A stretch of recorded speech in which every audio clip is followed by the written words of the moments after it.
All right, we're gonna break this up early. We're gonna break it up often.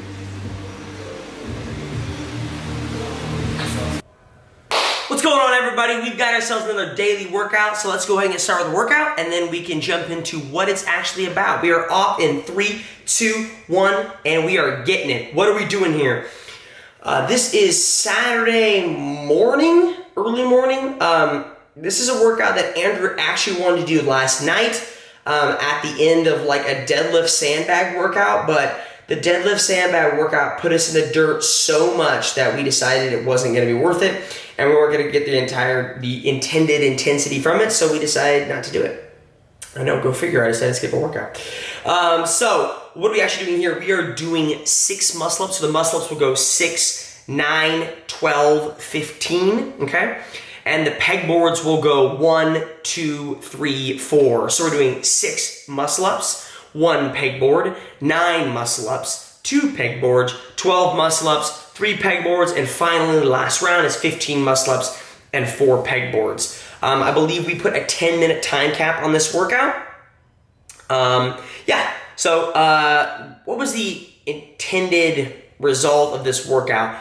I think what Andrew intended for this is, obviously I'm pretty decent at pegboards. The intended result was to see me under fatigue on muscle ups, considering it's a grip and a grip, right? Like you're grabbing the rings and now you're grabbing the pegboard, and we're trying to see, it's a lot of pulling, and we're trying to see how am I capable of sustaining it and keeping it up.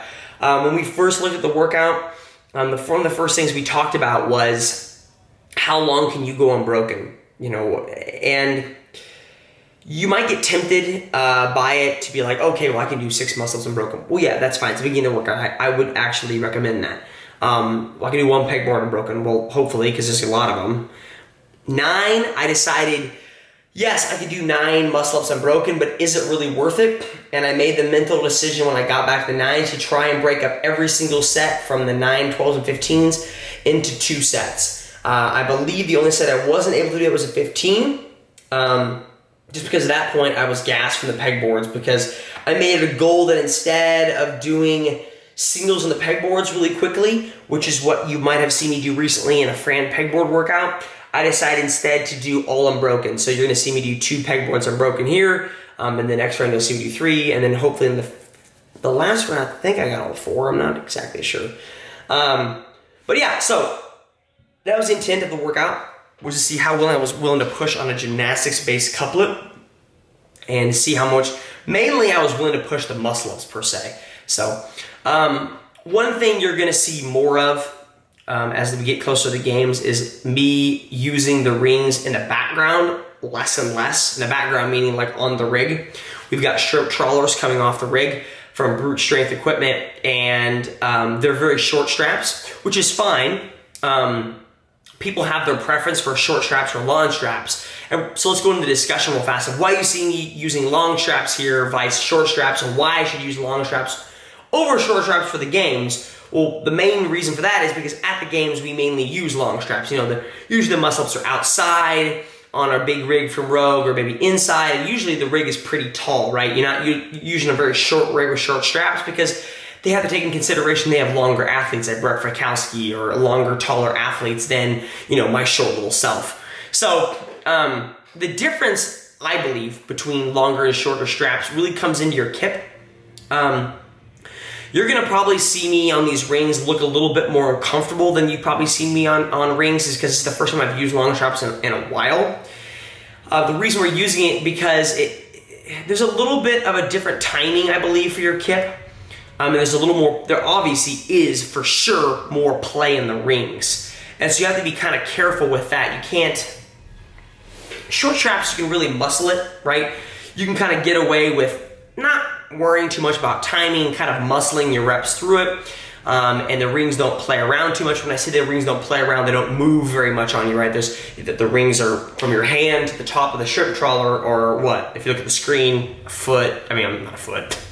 Like 2 feet, 2.5 feet. So there's not a whole lot of play in the rings and how much they can move. But when your rings like this are attached to the top of my barn, which you're at 14.5, 15 feet, there's a lot more play in the rings and they can move more. And so you have to be more aware of your body, because especially in your arch position, you have to be really careful because you can swing out in front and then you're all, you ever had that opportunity where you're all over the place? And so that can definitely happen in long straps. And so it's good to practice it now and not have to worry about it later. Last year they did 30 muscle-ups per time on super long straps, and you can tell for some people it's very uncomfortable.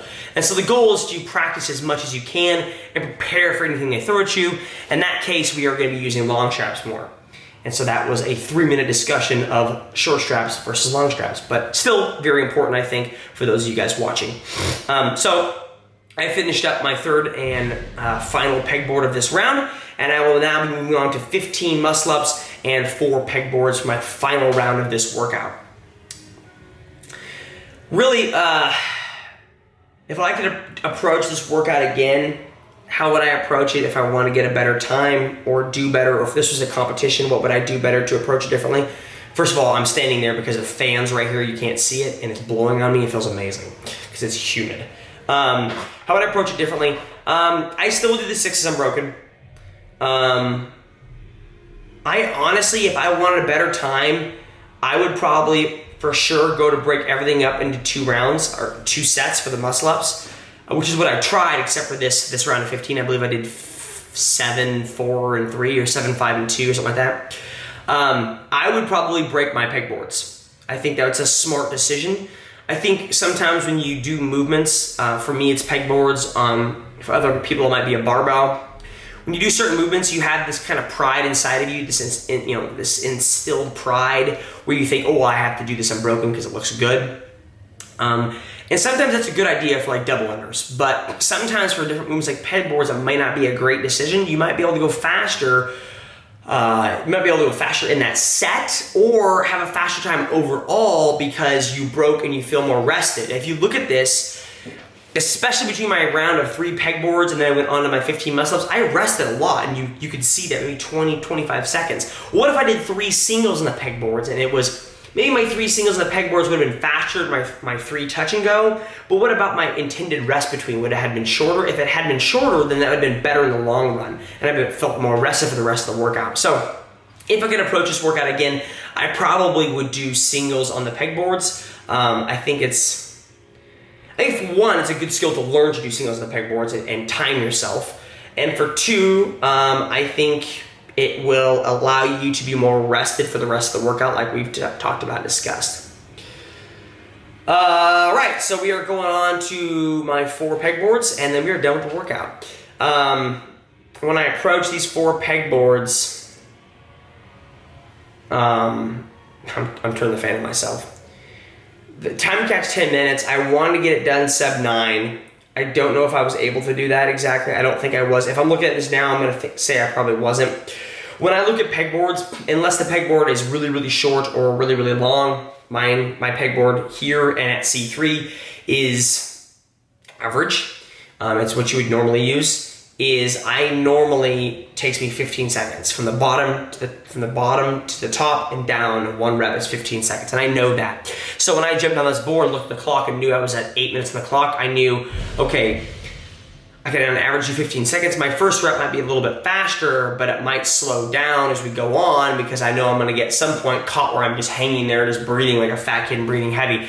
And so I knew that I might struggle to get sub 9, but I could possibly do it. So anyways, my point is like it's a good skill to learn in any movement. And for one, pegboards is a good example of how long it takes you to do each rep. That could go for anything, really. It might be more difficult to say that for like double unders per se, You should probably know that in maybe like tens of reps. But it's important to know how long certain reps take you. That way, when you look at a workout and you try to plan for it and pre-plan for it, how you're going to approach it and attack it, especially if it's like an open workout, you know what you're shooting for on average and you can kind of game plan it. So there we go, 9:02 it stopped. So yeah, 9:03, great workout. Scaling options for it are as follows. It's a lot of forearm. Scaling for our workouts are as follows. I would obviously, if you can't do muscle ups, you can sub out with ring dips and ring rows, or ring rows and ring push-ups. Like there's a lot of different options for that, right? Pegboards, like I've always said, has always been like strict towel pull-ups, a great sub. if you don't want to do towel strict pull-ups or strict towel pull-ups, leg extension climbs are a decent sub, not the greatest, but it's hard to really sub out a pegboard.